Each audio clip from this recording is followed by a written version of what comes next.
युती होणार की नाही याविषयी भाजपमध्ये साशंकता आणि संभ्रम कायम असले, धाकधूक कायम असली तरी आणखी एका गोष्टीमुळे भाजपची मात्र झोप उडाली आहे, मोदी सरकारची झोप उडाली आहे आणि ते म्हणजे ज्येष्ठ समाजसेवक अण्णा हजारे यांचं उपोषण। अण्णांनी पुन्हा एकदा उपोषणाचं अस्त्र उगारलेलं आहे। 2011 मध्ये अण्णांनी उपोषण केलं आणि युपीए सरकारच्या विरोधामध्ये एक भ्रष्टाचारी अशा प्रकारची प्रतिमा तयार झाली, एक वातावरण तयार झालं। आता 2019च्या निवडणुका येत आहेत, अण्णा पुन्हा एकदा उपोषणाला बसतायत। मागणी तीच आहे, लोकपाल आणि लोकायुक्त नियुक्तीवरून आणि त्याची अंमलबजावणी। यासाठी सरकार आता नेमकं काय करणार? अण्णांची फसवणूक झाली अशी अण्णांची भावना निर्माण झाली आहे, त्यामधून काय मार्ग काढणार आणि खरंच सरकारनं अण्णांची फसवणूक केलेली आहे का, या सगळ्यावर आपण चर्चा करणार आहोत। मात्र सुरुवातीला आपण पाहूया TV9चा स्पेशल रिपोर्ट। निवडणुकीच्या आधी अण्णा हजारे पुन्हा मैदानात। भारत माता की जय, वंदे मातरम, इन्कलाब जिंदाबाद। राळेगण सिद्धीत जन आंदोलन सत्याग्रह।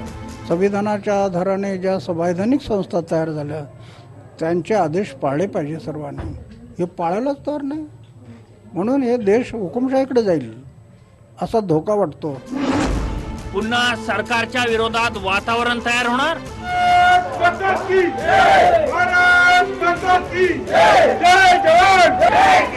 गेल्या लोकसभा निवडणुकीच्या आधी अण्णा हजारेंच्या आंदोलनाची हवा देशात पसरली आणि केंद्रातली सत्ता बदलली। आता पुन्हा अण्णांनी लोकपाल आणि लोकायुक्तासाठी आंदोलन सुरू केले।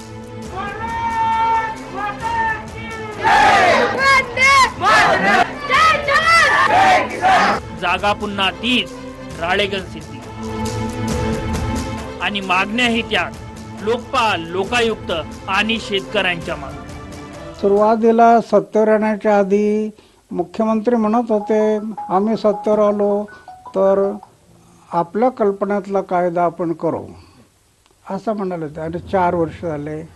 आता त्याने कॅबिनेट निर्णय घेतला, कॅबिनेट निर्णय झाला म्हणजे कायदा झाला नाही, तर तो कॅबिनेटचा निर्णय आहे। या नरेंद्र मोदीनं 34 वेळेला पत्रावर केला, 34 वेळेला एकाचंही उत्तर नाही, फक्त एक उत्तर आलं होतं आपका पत्र मिला। आणि कायदा करण्याच्या आधी, ज्यावेळेस सत्तेवर येण्याच्या आधी काय म्हणत होते हे नरेंद्र मोदी, हम सत्ता में आते हैं तो अन्ना हजारे ने जो राळेगण सिद्धी गांव बनाया ऐसे देश में हम गांव बनाएंगे। 18% जीएसटी, 18% जीएसटी, स्ट्रीटला 18%। आता मध्ये आपण आंदोलन केलं तर 12% आणलं। आमचं म्हणणं 12% का ठेवता तुम्ही, जीएसटी फ्री करा शेतकऱ्याला। कुठलंही आंदोलन शांत करण्यासाठी गिरीश महाजन पुढे येतात। याही वेळी महाजन अण्णांच्या भेटीसाठी निघाले होते, पण अण्णांनीच भेटीस नकार दिला आणि महाजन हेलिकॉप्टर मधून उतरले। त्यांना मी निरोप दिला, येऊ नका, तुमच्याच्याने प्रश्न सुटणार नाही, कारण चावी तुमच्याकडे नाही आहे, चावी दिल्लीमध्ये आहे आणि दिल्लीवाले ती चावी लावायला तयार नाही, पण तुम्ही येऊन काय फक्त येणार, बोलणार, जाणार। आपण बघा स्वामीनाथन आयोगाच्या बाबतीमध्ये असतील, ठिबकच्या बाबतीमध्ये असतील, इतर ज्या मागण्या होत्या त्या जवळपास आम्ही बहुतेक पूर्ण केल्यात। अण्णांचं म्हणणं आहे की लोकपाल दिल्लीच्या बाबतीमध्ये काय, आता लोकपालच्या बाबतीमध्ये कोर्टामध्ये त्या ठिकाणी आता सध्या आपण बघताय दररोज हिअरिंग सुरू आहे। मला वाटतं 8-15 दिवसामध्ये त्या ठिकाणचा निर्णय होणार आहे आणि महाराष्ट्रामध्ये आपण हे लागू केलेलं आहे। आतापर्यंतचे अनेक प्रश्न शेतकऱ्यांचे आणि लोकांचे असल्यावर गप्प का होते हेच कळत नाही। 4-4.5 वर्षामध्ये अनेक प्रश्न होते, अण्णांच्या समोर होते, सगळ्यांना माहितीतले होते आणि त्याच्यामध्ये जर त्या वेळेला मदत झाली असती शेतकऱ्यांना, राज्यामधल्या जनतेला, तर मला असं वाटतं की अण्णांचा आणखी लाभ जनतेला मिळाला असता। अण्णांच्या आंदोलनाच्या टायमिंग वरून विरोधकही सवाल निर्माण करतायत आणि प्रश्न तर आता तसेही निर्माण झालेच आहेत। अण्णांना वारंवार आंदोलन करण्याची वेळ काय येते? कोणत्याही सरकारकडून अण्णांची फसवणूकच होते आहे का? 2014 मध्ये आंदोलनाचा फायदा भाजपला झाला, आता काँग्रेसला होणार? लोकपाल, लोकायुक्ताचा वादा पूर्ण करण्यात सरकारला कशाची भीती आहे? आंदोलनाची ताकद काय करू शकते याची जाणीव सध्याच्या सत्ताधाऱ्यांना आहेच। खरं तर न्याय देण्याचं काम सरकारचंच असतं, आता पुन्हा वयाच्या 81व्या वर्षी आंदोलन सुरू झालंय. इन्कलाब जिंदाबाद. पाहुयात आता अण्णांचं समाधान कसं होतंय. कुणाल जयकर, TV9 मराठी, राळेगण सिटी. 2011च्या आंदोलनानंतर अण्णा हजारे यांची प्रतिमा ही दुसरी गांधी म्हणून झालेली होती. आता पुन्हा एकदा अण्णांना लोकपाल आणि लोकायुक्तासाठी उपोषणाला बसावं लागतंय. थेट आपल्याबरोबर ज्येष्ठ समाजसेवक अण्णा हजारे हे देखील आपल्याबरोबर या चर्चेमध्ये आहेत. तसंच काँग्रेसचे प्रवक्ते डॉक्टर राजू वाघमारे, भाजपचे मुख्य प्रवक्ते माधव भंडारी, आम आदमी पार्टीचे महाराष्ट्र अध्यक्ष सुधीर सावंत, राष्ट्रवादी काँग्रेसचे प्रवक्ते विकास लवांडे आणि तरुण भारतचे निवासी संपादक नरेंद्र कोठेकर आपल्या सोबत असतील. मात्र सुरुवातीला आपण ज्येष्ठ समाजसेवक अण्णा हजारे यांच्याशीच आधी बोलणार आहोत. त्यामुळे सगळ्या वक्त्यांना मी सांगेन की आपण चर्चा नंतर सुरू करू. अण्णा आधी काय बोलतायत ते आपल्याला ऐकायचंय. अण्णा, स्वागत तुमचं TV9 मध्ये. धन्यवाद. अण्णा, आज तुम्ही पुन्हा एकदा उपोषणाला बसला आहात. सरकारनं फसवणूक केली अशी तुमची भावना का झाली नेमकी?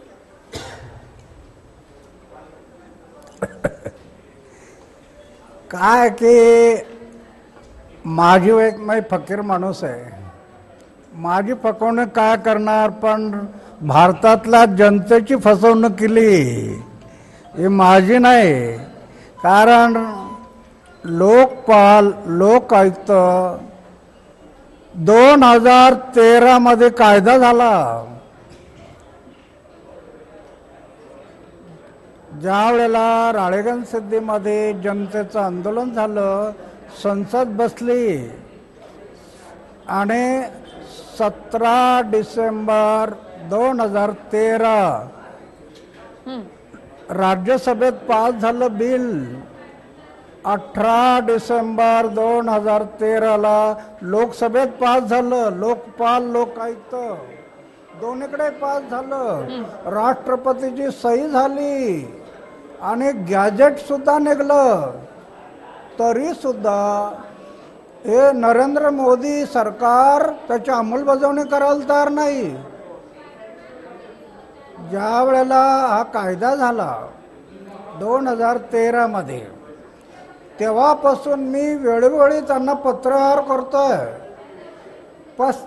35 वेळेला पत्र पाठवली, एकाचं सुद्धा उत्तर नाही. फक्त एवढं मला सांगता, एक पत्रावर असं लिहिलं, आपका पत्र मिला, बस.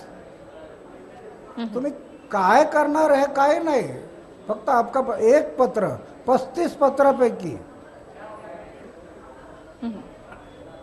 आणि ज्या वेळेला हा लोकपाल कायदा झाला, त्या कायद्याची अंमलबजावणी करायची एवढंच काम बाकी होतं. बरोबर. फक्त लोकपाल नियुक्त करायचा, बस एवढंच काम होतं. पण हे नरेंद्र मोदी सरकार सत्तेवर आल्यानंतर जनतेची फसवणूक केली. कधी काय म्हणाले की विरोधी पक्ष नेता नाहीये. अरे, विरोधी पक्षाची गरज नव्हती ना. कायदा काय म्हणतो, विरोधी पक्षाची गरज नव्हती. कधी म्हणलं सिनियर कानूनविद नाही. आणि असे लोकांची दिशाभूल केली, फसवणूक केली. आणि 5 वर्ष कायदा झालेला असताना 5 वर्ष घालवले ना. ही जनतेची फसवणूक आहे. अण्णा हजारेची काय फसवणूक आहे? अण्णा हजारेच्या कुठं पोरं बाळ रडतात नाही. जनतेची फसवणूक केली. अण्णा, भाजप सरकारला भीती वाटते का? लोकपाल का नियुक्त केला जात नाही? त्याचं कारण आहे, लोकपाल जर नियुक्त केला ना, जर लोकपाल नियुक्त झाला असता तर राफेल सारखं प्रकरण घडलंच नसतं. म्हणून त्यांना नकोय कोणला हा कायदा, कारण याचे सगळे अधिकार जनतेच्या हातात आहे. जनतेने पंतप्रधानांचा कुठलाही पुरावा पाठवला तर लोकपाल पंतप्रधानांची चौकशी करू शकेल, असा कायदा आहे. नुसते एक पंतप्रधान नाही, आजपर्यंत जेवढे पंतप्रधान राहिलेले आहेत आणि त्यांचा जर गैरव्यवहाराचा पुरावा जनतेने लोकपालाला दिला तर लोकपाल सगळ्यांची चौकशी करेल. सांसद एखादा सांसद आहे त्याने त्यांच्या गैरव्यवहाराचं प्रकरण आहे जनतेने जर पाठवलं तर लोकपाल त्यांची चौकशी करेल. एवढंच नाही, क्लास 1, 2, 3, 4 ऑफिसर त्यांची जर काही गैरव्यवहार झाल्याचं प्रकरण जनतेने पाठवलं तर लोकपाल त्यांची चौकशी करेल. हे सगळं ह्या कायद्यात तरतूद आहे आणि म्हणून त्यांना भीती वाटते की असा लोकपाल आणि लोक आयुक्त कायदा झाला तर तिकडं केंद्रातल्या सरकारला भीती वाटते आणि इकडं लोक आयुक्त जर झाला तर राज्यातल्या लोकांना भीती वाटते. आणि म्हणून जनतेची दिशाभूल करत करत 5 वर्ष तुम्ही पहा की हा लोकपाल कायद्याला 5 वर्ष लावलेत आणि ह्याच कायद्यातलं कलम नंबर 44 सगळे अधिकारी सर्व लोकप्रतिनिधी यांनी आपली संपत्ती दरवर्षी जाहीर करायची अशी कायद्यात तरतूद होते. हे नरेंद्र मोदी सरकारने धारा 44 बिल आणलं आणि ते बिल लोकसभेत ठेवलं, एका दिवसात पास केलं, एका दिवसात. दुसऱ्या दिवशी राज्यसभेत ठेवलं आणि दुसऱ्या दिवशी पास झालं आणि तिसऱ्या दिवशी राष्ट्रपतीची सही झाली. म्हणजे तुम्ही लोकपालाला कमजोर करणारा कायदा 3 दिवसात करता आणि फक्त लोकपाल नियमाला 5 वर्ष लावता. ही जनतेशी धोकाघडी नाही तर काय, ही फसवणूक आहे जनतेची. अण्णा, मागच्या वेळी सुद्धा तुम्ही उपोषण सुरू केलं होतं, त्यावेळेला गिरीश महाजन तुम्हाला भेटायला आले होते आणि मग तुम्ही आपलं उपोषण मागे घेतलं. ते नेमकं का? त्यावेळेला नेमकं काय आश्वासन तुम्हाला देण्यात आलं होतं? काय की माझा चर्चेवर थोडा विश्वास असतो, कारण माझा काही स्वार्थ नाही. मी लढतो तर जनतेच्या हितासाठी, शेतकऱ्यांच्या हितासाठी. म्हणून ज्या वेळेला महाजन त्यांचा निरोप आला तर मी म्हटलं बरं चर्चेने प्रश्न सुटतात, यायचं तर या. दिल्लीमध्ये 4 दिवस ठाण मांडून होते. त्याच्यानंतर 2 ऑक्टोबरला माझं उपोषण सुरू होणार होतं. परत आले, परत आश्वासन दिलं. तेव्हा वेळोवेळी नुसते आश्वासन देऊन प्रश्न सुटणार नाहीत. म्हणून मग आज मी म्हटलं कशाला तुम्ही वेळ घालवता. ते हेलिकॉप्टरचा पैसा म्हणजे जनतेचा पैसा आहे ना. मग तो जनतेचा पैसा, आपला वेळ, जनतेचा वेळ कशाला व्हायला घालवता. येऊ नका म्हटलं, येऊ नका. अण्णा, लोकपालसाठी तुम्ही म्हणता की ही चावी केंद्राकडे आहे, मग यावेळी तुम्ही उपोषण राळेगण सिद्धीमध्ये का करता, दिल्लीमध्ये का नाही? आणि दिल्लीमधल्या नेत्यांना तुमच्यापर्यंत यावं, तुमच्याशी चर्चा करावी असं तुम्हाला वाटतं का?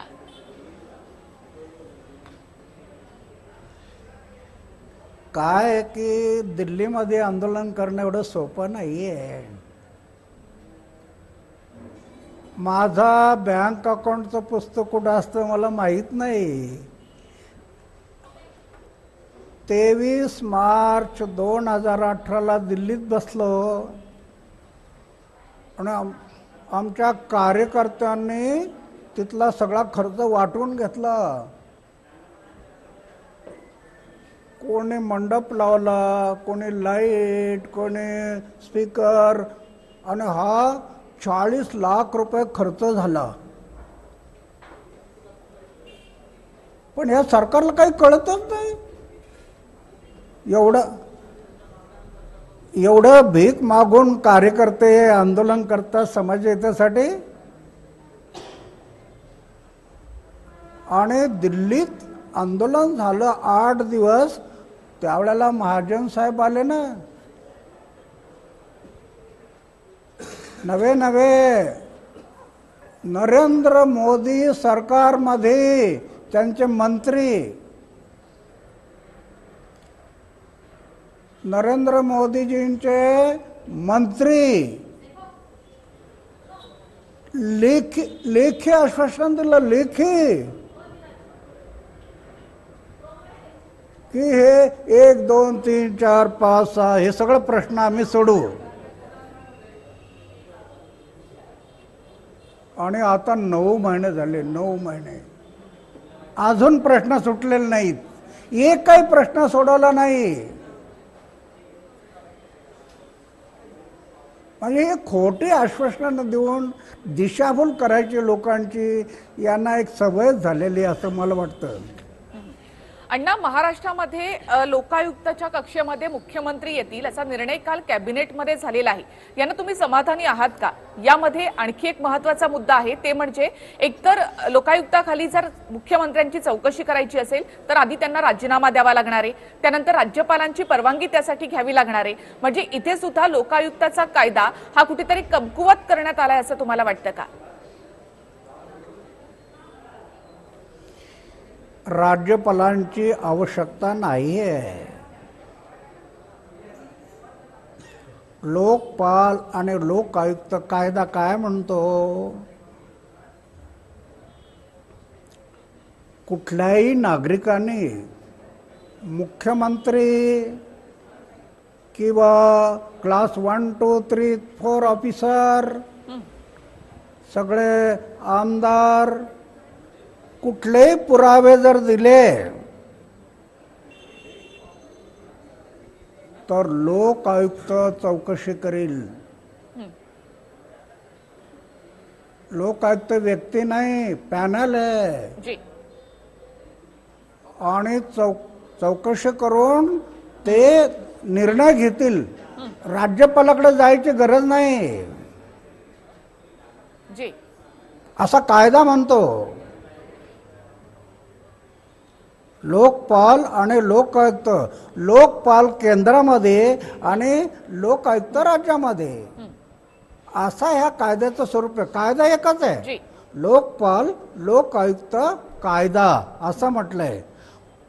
केंद्रातला लोकपाल केंद्र सरकारमधल्या शासन आणि प्रशासन मधला गैरव्यवहार जनतेने दिला तर लोकपाल चौकशी करेल, असा कायदा आहे.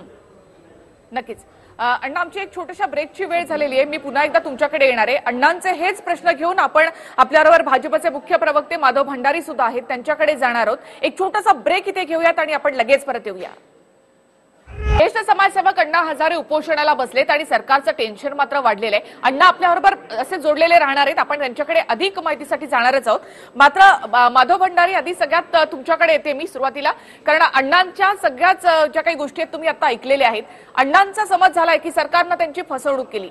लोकपाल लोकायुक्त कायदा येऊन 5 वर्ष होऊन गेली, मात्र त्याची अंमलबजावणी झालीच नाही. वारंवार आश्वासनं दिली, मात्र ती पूर्ण केली नाही.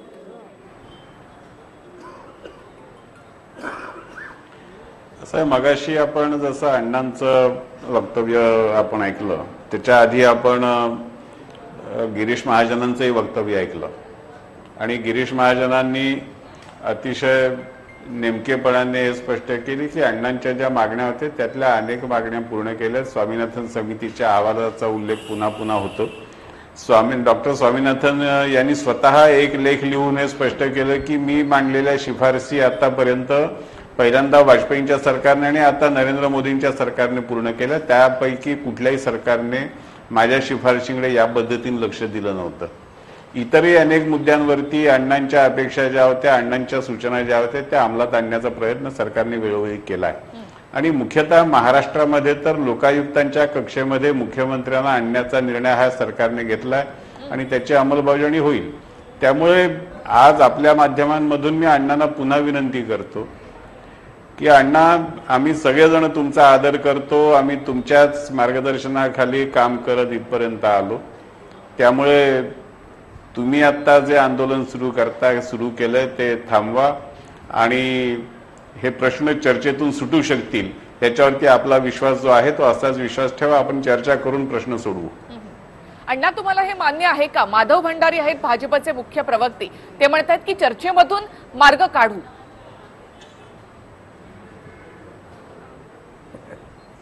अरे मार्ग काढू, पण 5 वर्ष झालं ना. फक्त तुम्हाला लोकपाल नियमायचा आहे. कायदा झाला.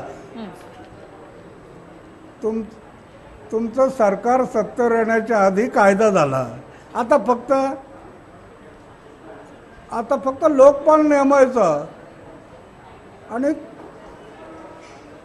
दुर्दैवाची गोष्ट ही आहे, सुप्रीम कोर्टाने तुम्हाला किती वेळाला फटकार लावले लोकपाल नियमा. सुप्रीम कोर्ट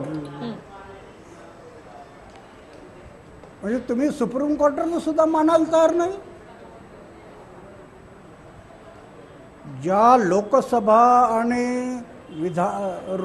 आणि राज्यसभा ही संवैधानिक संस्था, त्यांनी हा कायदा पास केला तरी तुम्ही मानत नाही. राष्ट्रपतींची सही झाली. राष्ट्रपती सुद्धा संवैधानिक संस्था आहे. अरे असं वाटत नाही का? संवैधानिक संस्थाचं तुम्ही मानायला तयार नाही. त्यार्थी हा देश लोकशाहीकडून हुकुमशाहीकडे घेऊन चालला, असं वाटत नाही का? माधवजी उत्तर संवैधानिक संस्थाच मानायला तयार नसेल तर काय होणार आहे देशाचं? आम्हाला धोका दिसतो तो हा दिसतो. अण्णा, तुम्ही एवढ्या सगळ्या संवैधानिक संस्था असताना त्याचा मानायला तयार नाही. बोला माधवजी. नाही अण्णा, आपला बराच गैरसमज झालेला आहे. आपल्या लक्षात असेल की 2011-12 त्याच्या दरम्यान आपण जे आंदोलन केलं त्या आंदोलनामध्ये आम्ही आपल्याला पूर्ण साथ दिली होती. जे लोकपाल विधेयक लोकसभेमध्ये संसदेमध्ये मंजूर झालं ते मंजूर करण्यासाठी सुद्धा आम्ही आपल्याबरोबर पूर्णपणे उभे राहिलो होतो. आमचे राष्ट्रीय अध्यक्ष नितीनजींनी त्याच्यामध्ये पुढाकार घेतला होता. स्वतः अरुण जेटलींनी त्या विधेयकाच्या ड्राफ्टिंगमध्ये भाग घेतला होता आणि आम्ही पूर्ण आमची बांधिलकी तुमच्याबरोबर ठेवून या विषयामध्ये तुम्हाला साथ दिली होती. नंतरच्या काळामध्ये सरकार आल्यानंतर जर लोकपालची नियुक्ती होऊ शकली नसेल तर त्याच्या मागची कारणं सरकारने पुन्हा स्पष्ट केली, सर्वोच्च न्यायालयाकडे स्पष्ट केली आणि सरकारने लोकपाल नेमायचं नाही ही कुठेही सरकारची भूमिका नाही. ज्या अडचणी आहेत त्या दूर करून आपण सरकार लोकपाल नेमायला तयारच आहे. जी माधवजी, इथे आता तर हे सरकार निवडणुकीच्या दिशेने चाललंय. आणखीन सरकारनं जी काही सुप्रीम कोर्टामध्ये कारणं दिलेली आहेत ती देखील न पटण्यासारखी अशीच आहेत. यासाठी माधवजी मी पुन्हा एकदा तुमच्याकडे येणार आहे. एक छोटासा इथे ब्रेक घेऊया आणि आपण लगेच परत येऊया. लोकपालसाठी राळेगण सिद्धीमध्ये उपोषणाला बसलेले ज्येष्ठ समाजसेवक अण्णा हजारे आपल्या सोबत आहेतच. मात्र ब्रेकवर जाण्यापूर्वी राजू वाघमारे जो मुद्दा निघाला इथे की माधव भंडारी म्हणतात की सरकारनं पूर्ण प्रयत्न केले लोकपाल आणण्याचे. मात्र अण्णांनी आपल्या पहिल्या एका वाक्यामध्ये म्हटलं होतं की जर लोकपाल आला असतं तर राफेल सारखं प्रकरण झालंच नसतं. वाटतं काँग्रेसला? नक्कीच, कारण सर्वप्रथम मी ज्येष्ठ समाजसेवक अण्णा हजारे यांना त्यांच्या चांगल्या प्रकृतीच्या सदिच्छा आणि सद्भावना व्यक्त करतो. आणि अण्णा आपल्याला उपोषण करावं लागू नये, लवकर या सरकारला सुबुद्धी यावी अशी मागणी करतो. कारण आपली प्रकृती आणि आपलं महत्व या देशासाठी आहे. सर्वप्रथम भंडारी साहेब जे म्हणतायत की पुष्कळच्या मागण्या मान्य केल्या, साधा 1.5 हमीभाव जो देण्याचा प्रकार आहे त्याच्या संख्याशास्त्रामध्ये यांनी एवढा घोटाळा केला की तो दीडपट हमीभाव कुठेच महाराष्ट्रात दिसून आलेला नाही. अण्णा म्हणतात ते अगदी खरं आहे. जेवढ्या सार्वजनिक संस्था आहेत त्या सगळ्या संस्था खिळखिळी करायच्या आणि देशातून लोकशाही घालवून हुकुमशाहीकडे त्याला न्यायचं काम गेल्या 4 ते 4.5 वर्षात बीजेपीच्या मोदी सरकारने सुरू केलेलं आहे. अण्णांना पुढे करून अण्णांच्या म्हणजे असं बोलणं योग्य नाही ठरणार, पण अण्णांना पुढे करून सत्ता हस्तगत केली, अण्णांना पुढे केलं, सगळ्या घोषणा केल्या आणि सत्ता हस्तगत केल्यानंतर त्यांचं खरं स्वरूप बाहेर आलं आणि मग कसला लोकपाल आणि कसले लोकायुक्त. कारण जर लोकपाल असता तर राफेल सारखा घोटाळा झालाच नसता. लोकपाल असता तर ज्या पद्धतीने नीरव मोदी किंवा इतर सगळे मोदींचे मित्र जे बाहेर पळून गेले त्याच्यामध्ये मोदींना आणता आलं असतं. पण या सगळ्या गोष्टी कोणी यांनी जाणून बुजून केलेल्या नाहीत. माधवजी, आणि सुप्रीम कोर्टाचे जे फटकारे आहेत, बीजेपीची कातडी एवढी जाड झालेली आहे की त्यांना सुप्रीम कोर्ट काय, अण्णा हजारेंचं काय, कोणाचंच काही पडलेलं नाही. माधवजी बोला. सुधीर सावंत, मी येते तुमच्याकडे. पहिली गोष्ट अशी आहे की मला वाघमारेंच्या तोंडून अण्णांबद्दलच्या ज्या सद्भावना काँग्रेस व्यक्त करते ते ऐकून खूप बरं वाटलं. आम्ही नेहमीच करतो सगळ्यांबद्दल. याच लोकपालाच्या मागणीसाठी अण्णा जेव्हा उपोषणाला बसले होते तेव्हा काँग्रेसने त्यांना कशी वागणूक दिली होती हे ते विसरले, पण आम्ही विसरलेले नाही आहोत. ते त्यांचं आंदोलन काँग्रेसने कशा पद्धतीने हाताळलं. लोकपालाचं विधेयक आणण्यासाठी काँग्रेस तयार नव्हती. विरोधी पक्षांमधून आम्ही जेव्हा भूमिका मांडली, आम्ही आग्रह धरला, तेव्हा विधेयक आलं. त्यामुळे तो इतिहास वाघमारे साहेब आपल्याला माहित नाहीये, पण मी त्याच्यामधला सहभागी असलेला कार्यकर्ता आहे, मला माहिती आहे. त्यामुळे काँग्रेसने ह्या भावना व्यक्त केल्या, बरं वाटतंय मला. आणि नीरव मोदी वगैरे सगळे, नीरव मोदी, मेहुल चोक्सी आणि बँकांचे एनपीए हे तुमचं कर्म आहे. नीरव मोदीला, मेहुल चोक्सीला तुमच्या चिदंबरमच्या कार्यालयातून फोन जाऊन कर्ज दिली गेली आणि त्यावेळेला तुम्ही काय करत होतात. आणि 2013ला कायदा मंजूर झाला, त्यानंतर 1 वर्ष काँग्रेस सत्तेमध्ये होती. काँग्रेसला लोकपाल आणता आला असता, कुणी अडवलं होतं? काँग्रेसने लोकपाल आणला नाही. आम्ही लोकपाल आणण्याचा प्रयत्न केला तर केंद्र लोकसभेमध्ये संसदेमध्ये विरोधी पक्ष नेते असलेल्या काँग्रेसने आम्हाला सहकार्य केलेलं नाही. ही वस्तुस्थिती आहे. काँग्रेसला लोकपाल नकोय. आणि आता सुद्धा महाराष्ट्रामध्ये आम्ही लोकायुक्त आणलाय, त्याच्यामध्ये माजी मुख्यमंत्री, माजी उपमुख्यमंत्री येणार आहेत. त्यांची चौकशी करायला काँग्रेस किती उत्साहाने पुढे येते, राष्ट्रवादी काँग्रेस किती उत्साहाने पुढे येते हे आपल्याला समजणारच आहे. त्यामुळे लोकायुक्तांच्या कार्यकक्षेमध्ये महाराष्ट्रामध्ये आपण आणलेलं आहे. अण्णांची मागणी आपण महाराष्ट्रात पूर्ण केली आणि त्या पद्धतीने आपण या विषयात काम करतो. तुम्ही माजी मुख्यमंत्री आणि माजी उपमुख्यमंत्री आणलेला आहे, ती त्यांची चौकशी अशी ही होते. एकदा मुख्यमंत्री आले की उपमुख्यमंत्री आलेच. माजी हा त्यामध्ये पदाचा राजीनामा दिल्यानंतर मुख्यमंत्री त्यामध्ये माजी सुद्धा आले. हो, आजी नाहीत तर माजी मुख्यमंत्री येणार आहेत माधवजी, आणि त्यामुळे तो कायदाच कमकुवत झाला असं अण्णा म्हणतायत. ह्या सगळ्या कायद्यामधली गोष्टी आहे खरं तर. जे नाही याच्यामध्ये मुख्यमंत्र्यांना त्याच्यामध्ये कार्यकक्षेत आणण्याचा जो आग्रह होता तो आपण पूर्ण केलेला आहे. त्याच्या कार्यपद्धतीबद्दलचं जे काय तपशील आहेत ते ठरतील. नक्कीच माधवजी, मात्र त्यामध्ये मुख्यमंत्र्यांनी राजीनामा दिल्यानंतर ती चौकशी होणार आहे, त्याच्या आधी नाही. त्यामुळे मुख्यमंत्री नाही तर माजी मुख्यमंत्री त्यामध्ये आवश्यकच आहे ना. आपण जेव्हा कुठल्याही चौकशीचं हे मूलभूत तत्व आहे की ज्याच्या विरुद्ध चौकशी करायची तो जर त्या पदावरती बसलेला असेल तर त्याची चौकशी निपक्षपातीपणे होऊ शकत नाही. त्यामुळे ती चौकशी करायची असेल तर मुख्यमंत्र्याला राजीनामा द्यावा लागेल. मुख्यमंत्र्यांनी राजीनामा दिला. मात्र सुधीर सावंत आपल्या सोबत आहेत, त्यांना आधी बोलत. सुधीर सावंत, बेसिकली 5 वर्ष ह्यांनी काहीच केलं नाही नियुक्ती, आणि दुसऱ्यालाही करू दिलं नाही. आम आदमी पार्टीचं सरकार दिल्लीत आहे.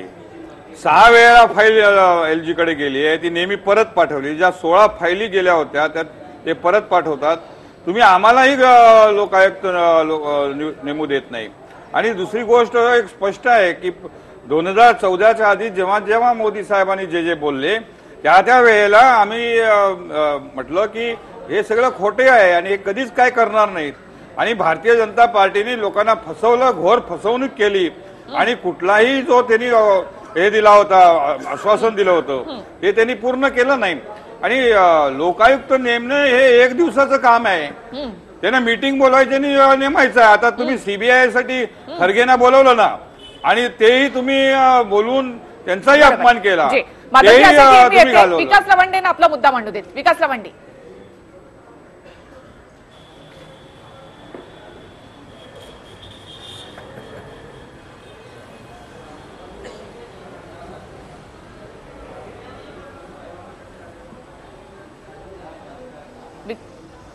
आज राष्ट्रपिता महात्मा गांधी यांची 71वी पुण्यतिथी आहे आणि त्यानिमित्ताने मी त्यांना आपल्या माध्यमातून विनम्र अभिवादन करतो. कारण देशामध्ये एका बाजूला नथुराम गोडसेवादी जे या सरकारचे सगळे चेले पेले आहेत, ते आज गांधींच्या पुतळ्याला गोळ्या घालतायत. त्यामुळे अण्णासाहेब हजारे हे जे गांधीवादी आहेत, त्यांचं गांधींच्या मार्गाने जे उपोषण सुरू आहे, त्या उपोषणाच्या माध्यमातून या सरकारची लखतर वेशीवर टांगायला अण्णा निघालेले आहेत. अण्णांची याच्या आधी फसवणूक झाली. आपण अण्णांचं सगळं स्टेटमेंट आता ऐकलं. अण्णांचे आमचे काय मतभेद असायचे ते असू द्यात. मुद्दा असा आहे की मागच्या डॉक्टर मनमोहन सिंग यांच्या नेतृत्वाखालील युपीए सरकारने लोकपाल कायदा केला. त्याच्यातल्या अडीअडचणी, त्यातल्या कायदेशीर तांत्रिक अडचणी सगळ्या पार करत मोठ्या संघर्षातनं तो कायदा त्यावेळेस निर्माण झाला. आता मला माधव भंडारी साहेबांचं कौतुक वाटतंय की ते अण्णा आमचेत हे दाखवण्याचा प्रयत्न करतायत आता, की अण्णा आमचेच आहेत, अण्णांचं आंदोलन आम्हीच चालवलं होतं आणि त्यामुळे आम्हीच सगळं केलंय, अण्णा फक्त मोहरा होते, हे आता अप्रत्यक्षपणे माधव भंडारी कबूल करतायत. ही एक चांगली गोष्ट आहे. दुसरं मला अण्णांना नम्रपणाने तुमच्या माध्यमातून विचारायचंय की अण्णा, तुमची जी टीम होती, त्या टीम मधले मुख्य तुमचे जे साथीदार होते, किरण बेदी आणि व्हीके सिंग, हे दोन तुमचे अण्णा टीम मधले कार्यकर्ते महत्वाचे, ज्यांनी तुमचं आंदोलन दिल्लीमध्ये चालवलं होतं, ते आज केंद्रात मंत्री आहेत. आज तुम्ही त्यांना राजीनामा मागणार आहात का? त्यांची भूमिका त्यांना विचारणार आहात का? आणि ते सुद्धा आपली नैतिक जबाबदारी समजून त्या दोघांनी सुद्धा थोडी जरी मनाची लाज असेल त्यांना दोघांना, तर अण्णांच्या बरोबर येऊन बसतील का ते? की आपण ज्या लोकपालच्या कायद्याच्या माध्यमातून मागच्या सरकारला बदनाम केलं, मागच्या सरकारतल्या अनेक नेते मंडळींच्यावर बेछूट आरोप केले, त्या सगळ्यांना तुम्ही आता जा विचारणार आहात का? लवांडे, आपण अण्णांकडे जाणार आहोत. लवांडे, थोडंसं थांबा, आपण अण्णांकडे यासाठी जाणार आहोत. अण्णा, तुम्ही आता हे उपोषण करताय, किती दिवसांपर्यंत तुमचं उपोषण चालेल? की मग सरकार पुन्हा एकदा तुमच्या चर्चेसाठी तयार होईल, की मग लोकपालाची नियुक्ती होईपर्यंत तुम्ही तुमचं उपोषण सुरू ठेवणार आहात? सरकारशी तुमचा संवाद कसा असेल? सरकार तयार हो न हो, माझ्या शरीरात प्राण आहे तोपर्यंत माझं उपोषण चालत राहील. लोकपाल, लोकायुक्त आणि शेतकऱ्यांचे प्रश्न, अरे सत्तर येण्याच्या आधी काय म्हणाले, स्वामीनाथन कमिटीचा रिपोर्ट आम्ही लागू करू, आणि आता 5 वर्ष झाले अजून स्वामीनाथन कमिटीचा अहवाल लागू केला नाही. विशेषतः भंडारी साहेबांचा मी आभारी आहे. तुम्हाला मी पाहत आलो आहे, पण मला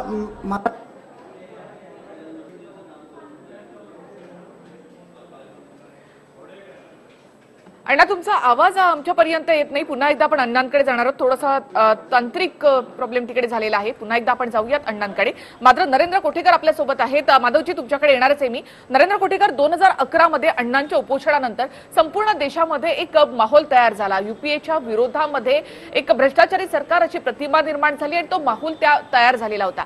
आज अण्णा पुन्हा एकदा उपोषणाला बसलेत. आधी ते 2 वेळा उपोषणाला बसले होते. 2019 जवळ येते, म्हणजे ती निवडणूक जवळ येते, त्यामुळे तुम्हाला असं वाटतं की अण्णांच्या उपोषणामुळे तोच माहोल पुन्हा एकदा तयार होईल? कसं आहे की माहोलपेक्षा अण्णांची मागणी केली होती 2011ला असेल, 14ला असेल किंवा आता 19ला असेल, की लोकपाल असावं, लोकायुक्त असावं राज्यामध्ये आणि देशामध्ये. ती मागणी ही जनसामान्यांसाठी होती. अण्णांच्या उपोषणाचा एक जर आपण धागा बघितला पत्रकार म्हणून, तर ती सामान्यांसाठी, म्हणजे सामान्यातल्या सामान्य माणसाला न्याय मिळावा आणि देशातला जो भ्रष्टाचार आहे तो भ्रष्टाचार दूर व्हावा, अशी एक त्यांची मागणी आहे. आज आपण बघितलं की सत्तेवर बसलेला माणूस कुठल्याही ना कुठल्या पद्धतीने, मग तो सत्ताधारी नेता असू दे किंवा अधिकारी असू दे, याच्याशी आपण जे चर्चेत सहभागी आहोत ते सगळेच जण याच्याशी सहमत असतील की भ्रष्टाचार काय देशातला गेला नाहीये. म्हणजे एखाद्या प्रकरणी जर एखाद्या माणसाने व्यवहार केला किंवा भ्रष्टाचार केला तर त्याची कुठेतरी चौकशी व्हायला पाहिजे, म्हणून हा कायदा आणला.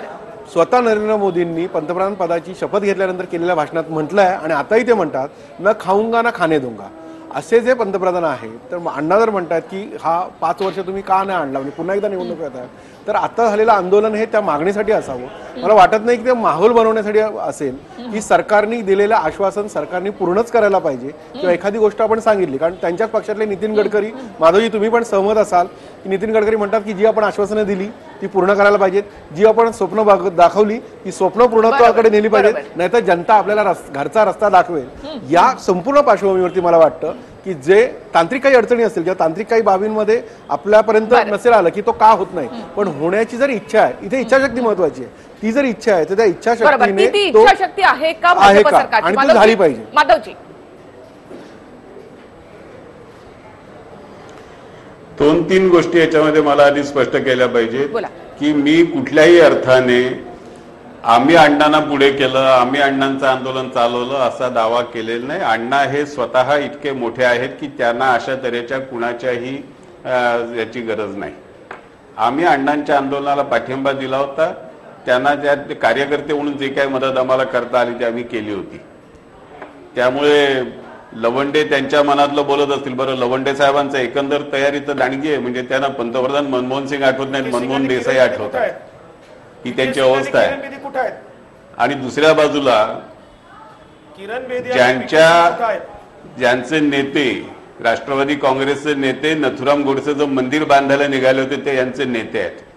म्हणजे एका बाजूला यांना मनमोहन सिंग आठवत नाहीत आणि नथुराम गोडसेचं मंदिर बांधायला निघालेला नेता यांचा नेता ही राष्ट्रवादी काँग्रेस. मला राष्ट्रवादी काँग्रेस बद्दल आता फार काही बोलायचं नाही, पण जिथे हा मुद्दा आहे अण्णांच्या संदर्भामध्ये स्वामीनाथन समितीच्या सगळ्या शिफारसी आम्ही अंमलात आणल्या. ही वस्तुस्थिती ऊस कारखान्यांच्या बाबतीत, साखर कारखानदारीच्या बाबतीत या सरकारने जेवढं काम केलं तेवढं कुठल्याही सरकारने काम केलं नाही. हे सर्टिफिकेट खुद्द शरद पवार साहेबांनी दिलं. शरद पवार साहेबांचं सर्टिफिकेट आणि पवार साहेबांचा पत्ता लवंडे साहेबांकडे असेल. अण्णा म्हणतात की 34 पत्र पाठवली, मात्र त्याचं उत्तर सुद्धा साधं दिलं नाही. गैरलव्य आहे. नाही, त्याची उत्तर त्याच्याबद्दलचं जे काय असेल ते प्रधानमंत्र्यांचं कार्यालय सांगू शकेल. मी काय इथे बसून अण्णा काय म्हणतात त्याच्यावर बोला. मी महाराष्ट्रापुरतं आपल्याला सांगतो, महाराष्ट्रापुरतं मी आपल्याला सांगितलं, अण्णांच्या प्रश्नांना उत्तर द्या. महाराष्ट्रापुरतं आपण इथे लोकायुक्ताची अंमलबजावणी केली, लोकायुक्ताच्या कार्यकक्षेत मुख्यमंत्र्यांना आणण्याचा निर्णय घेतला आणि त्या पद्धतीने आता सर्व माजी मुख्यमंत्री त्या कार्यकक्षेत येतील, सर्व माजी उपमुख्यमंत्री त्या कार्यकक्षेत येतील आणि आम्ही जे आरोप केले होते त्या आरोपांच्या बाबतीत काय कारवाई झाली हे राष्ट्रवादी काँग्रेसच्या वेगवेगळ्या नेत्यांना विचारा ना, काय काय कारवाई झाली. इतके वर्ष राहून आलो आणि इतके दिवस काढले ते स्वतःला लागले. तुम्ही एक स्पष्टीकरण करायला बघताय, ज्याचं स्पष्टीकरण नाही काय. तुम्ही 5 वर्ष ही गोष्ट केली नाही. आता तुम्हाला ऐकून घेणं शक्य नाही, तुम्हाला हे झेपत नाहीये. आम आदमी पार्टी सावंत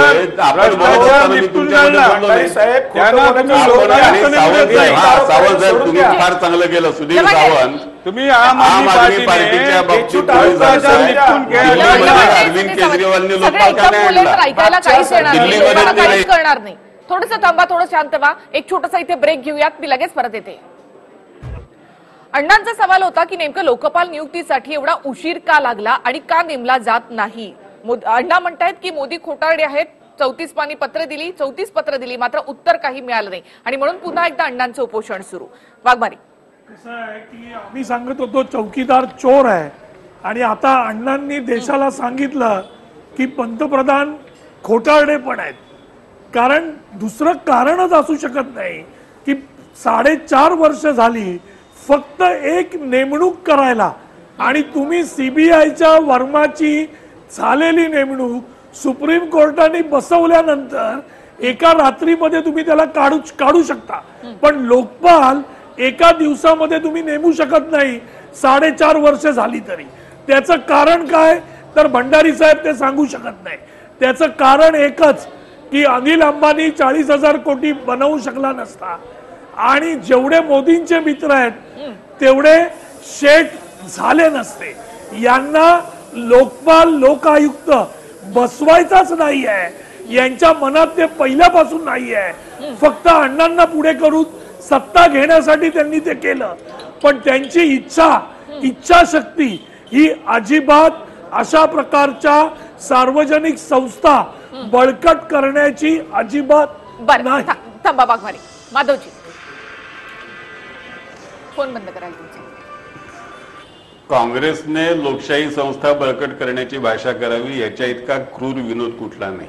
कशाला मी पुरावे द्या. 75च्या आणीबाणीत वगैरे जात नाही. आता पुरावे सर्वोच्च द्या, न्यायालयाने भंडारी निकाल साहेब. दिल्यानंतर भंडारी साहेब सर्वोच्च न्यायालयाचे निकाल आम्ही मानत नाही ही त्यांच्या अध्यक्षाची भूमिका आहे. अहो, सुप्रीम आता या कोर्टाला 2 बाहेर महिन्यामध्ये यावं लागलं. सर्वोच्च न्यायालयाने जो निकाल दिला सुप्रीम कोर्टाला त्या बाहेर यावं सर्वोच्च लागलं. न्यायालयाने राफेलच्या बाबतीत स्वच्छ निर्णय दिला. सुप्रीम त्या कोर्टाने निर्णयाबद्दल सुद्धा आम्ही कोर्टाचा भंडारी न्याय निर्णय साहेब, आम्हाला खोटं मान्य बोलू नाही नका. अशा तऱ्हेची सुप्रीम दुर्दैव कोर्टाला भूमिका खोटी घेणारे इन्फॉर्मेशन बीजेपीने दिली, खोटे कागदपत्र. निखिलाजी, मी अशा पद्धतीने या कार्यक्रमात भाग घेऊ शकत नाही. वाघमारे बोलत असताना मी मध्ये बोललो नाही, आणि जर या पद्धतीने कार्यक्रम आपण चालवणार असाल तर फक्त त्यांना बोलू द्या. तुमचा मुद्दा कळला. माधवजी, लोकायुक्त नाही, नेमण्यात हे काय आहे, काँग्रेसची हीच कामाची पद्धत आहे की आपण स्वतः आरडाओरडा करत राहायचं, दुसऱ्याचा आवाज दुसऱ्याला जनतेपर्यंत जाऊच द्यायचा नाही.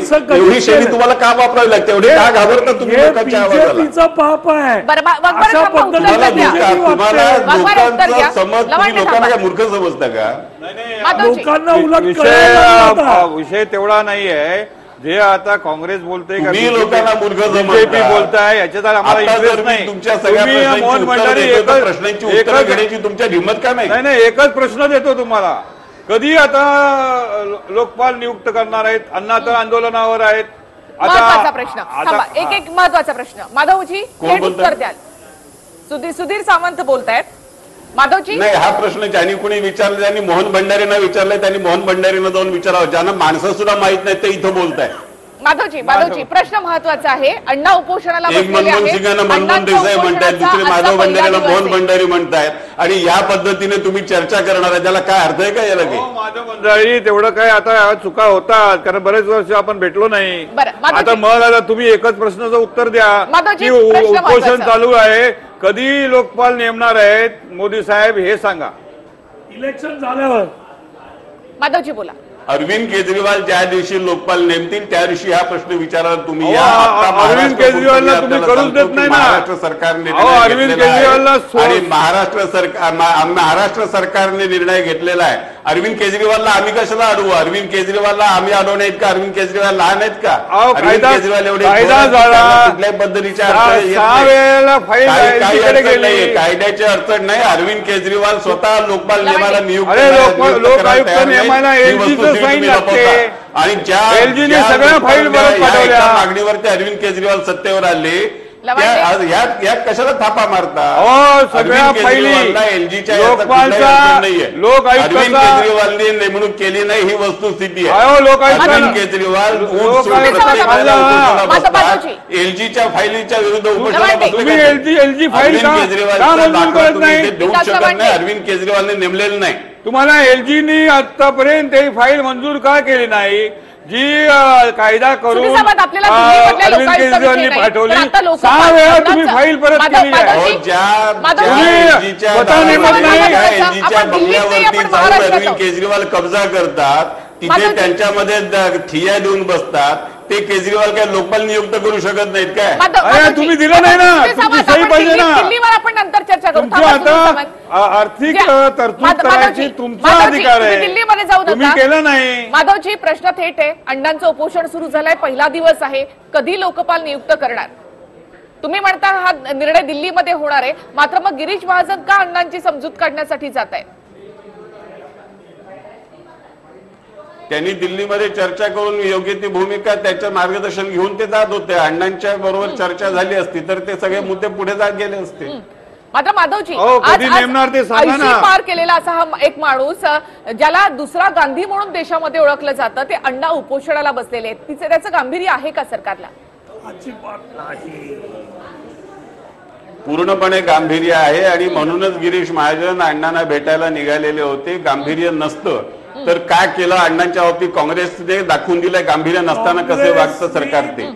या ठिकाणी आम्हाला पूर्णपणे गांभीर्य आहे म्हणून आम्ही त्याच्यामध्ये अण्णांकडे गिरीश महाजन निघालेले आहेत आणि आम्ही अण्णांशी चर्चा करायला अण्णांचं मार्गदर्शन द्यायला केव्हाही तयार आहोत. आम्हाला अडचण नाही. अण्णांचं उपोषण परिणामकारक होईल असं वाटतं तुम्हाला? सरकार दखल घेईल? अण्णांच्या उपोषणामुळेच या देशात आणि या राज्यात लोकपाल आणि लोकायुक्त आलं.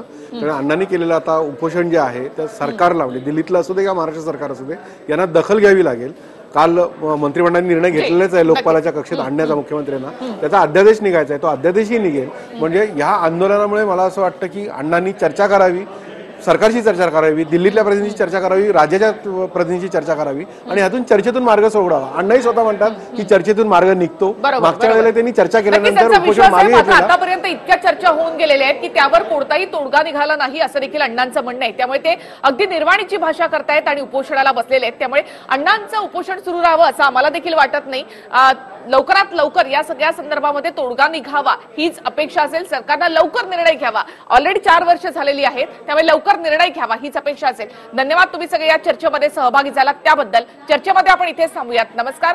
6 वाजता आपण आणखी एक महत्त्वाची चर्चा असेल आणि ती म्हणजे कुणबी वर्सेस मराठा. मराठा कुणबी आहेत का? पाहूयात 6 वाजता.